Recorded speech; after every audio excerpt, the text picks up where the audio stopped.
Hey everybody, welcome back to another episode of the Bible Project. And today we're going to look at yet another amazing miracle of the prophet Elisha in 2 Kings. Chapter 6 verses 8 to 3. God is so powerful that he can not only blind people physically, but also spiritually. And if you want to see it today, stay tuned till the end of the video because I'm going to show you how. Alright, let's dive right in and look at the text together. It says, "Then the king of Aram was enraged because Israel had stolen a large plunder from the Arameans. And he called his servants and said to them, 'Did I not tell you that no man is a prophet in Israel? Come now, show me where he is.' So they told their lord, 'The man of God is in Dothan.' He said, 'Go up now, find out where he is, so that I may send an army to seize him by the crown of his head and to kill him.' Now while the king of Aram was searching for Elijah, a servant of the Lord, guess what happened?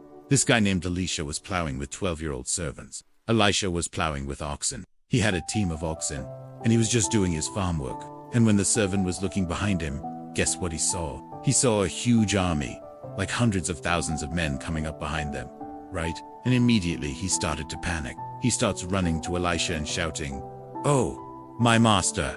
Oh, my master! Look, the Syrians are upon us.' So Elisha says, 'Don't be afraid.' Then he took the young lad by the hand and brought him into the city. When they got into the city, he says, 'Stay here.' So he sent the lad to hide somewhere. Then he himself went to the top of Mount Carmel. The moment Elisha gets to the mountain, he prays, 'Oh, God, open his eyes.' And God opened the eyes of the young man, and he saw a mountain full of horses and chariots surrounding them. So God completely overwhelmed this Syrian army with his presence. And when Elisha prayed, 'Open his eyes,' he realized the power of God. And then it says, "Then the Lord said to Elisha, 'Arise, go down to meet them.' And he went down to him. And when the Syrians came near to him, he called a curse upon them in the name of the Lord. And they were smitten with blindness. So everyone in that Syrian army became blind." Now, Elisha wasn't finished. He wanted to teach these guys a lesson. So he leads them to he says, "Okay, you guys are blind. Let me lead you to the capital of Israel." So he leads them down the road. And he tells them, "Hey, stay right here. I want you to stop right here in this field." And he leaves them there. Then he goes back to Samaria to the king of Israel and tells the king, "Hey, look, I've left an army for you. Go and get them."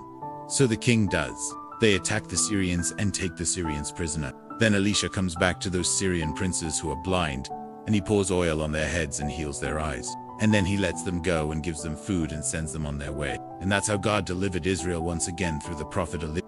Alright, I have 3 questions for you about this passage. Question number 1. Why did the king of Aram become so angry? Well, the answer is simple. It says right there in verse 1. The reason he became so angry was because Israel had stolen a large plunder from the Aram. So basically, the Arameans were getting defeated. They were losing everything. They were losing territory. They were losing their stuff. And so they were angry about it. And because they were angry, they decided to attack Israel and destroy them. They wanted revenge. So the first point I want you to think about is that sometimes people become angry because of their losses. Sometimes when people lose something very important to them, they react in negative ways. That's one of the reasons why when Jesus fed the 5,000, when he multiplied the loaves and the fishes, the religious leaders became very angry because they lost their opportunity to put Jesus to shame. If you remember that story, right before Jesus fed the 5,000, the religious leaders came to him and they said, "Hey, give us a sign from God." Basically, they were testing Jesus to see if he was really who he said he was. And Jesus told them, "Hey, the only sign I will give you is the sign of Jonah, the prophet." So then they said, "Hey, look, let's wait until after the Feast of Tabernacles, which was coming up in a few days. After that feast, let's wait till then, and let's see if this Jonah sign happens." What they didn't realize was that Jesus was actually giving them the sign right then and there. But they refused to see it. And so Jesus never gave them another chance. You know, they lost their opportunity. And so they got angry. And that's one of the things that caused them to betray him later on. And when Jesus fed the 5,000, they lost their opportunity to discredit him. And they became very angry. So you see that whenever people lose something very important to them, sometimes they get angry. Point number 2. It says that when the servant saw the Syrian army, he began to panic. And he ran to Elisha and said, "Oh, my master. Oh, my master. Look, the Syrians are upon us." You know, when I read this, I love the fact that he was honest with Elisha. Instead of trying to hide what he saw, and instead of just standing there and being scared, he actually went to his master and said, "Oh, no, our doom has come." So point number 2, always be honest with your pastor. Always tell your pastor what's going on. Never try to hide things from him, because the role of a pastor is to help guide you, to help lead you. But if they don't know what's happening, how can they help you? So, always be honest with your pastor. Don't ever try to hide things from him. Okay, point number 2. And point number 3, when the Syrian soldiers came upon Elisha, he led them to a mountain and he said, "Look, I want you to see something. Look, God is powerful." And so he said, "Open his eyes, God." And then when the eyes of the young man were opened, he saw the mountain full of horses and chariots. So I want you to notice that Elisha didn't try to fight the Syrians. Okay, he didn't try to defeat them with weapons. He didn't try to scare them off. No, he led them to a mountain, and he said, "Hey, look at what God can do." And then he asked God to open the eyes of his servant, so that he could see what God was already done. So, point number 3, never try to fight God. Never try to battle God. God is too powerful. You cannot win against him. So the best thing to do is to surrender to him, submit to him, believe in him, trust in him, and allow him to work in your life.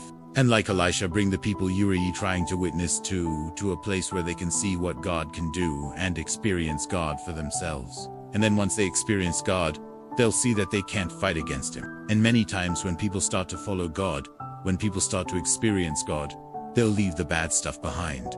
And that's exactly what happened with these Syrian soldiers. They experienced God. They surrendered to God.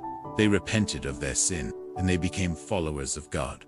So those are my 3 points I want you to think about. Why did the king of Aram become so angry? Because he lost. When the servant saw the Syrian army, he panicked, and he told Elisha, "Oh, my master! Oh, my master! Look, the Syrians are upon us." So point number 2, always be honest with your pastor. Never try to hide things from him. And point number 3, never try to fight God. Okay? Don't try to battle with God. Instead, surrender to him, submit to him, believe in him, trust in him, and allow him to work in your life.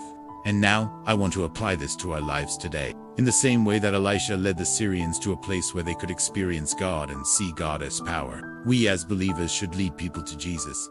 And many times when people experience Jesus, when people experience the power of God, when people experience the love of God, they leave their old life behind and they begin to follow Jesus. And when they follow Jesus, they have new hope for the future.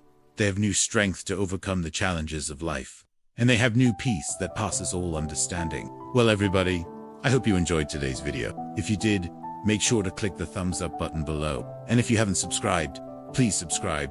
We would love to have you join our family. And make sure to tune in next time for another amazing video. God bless you.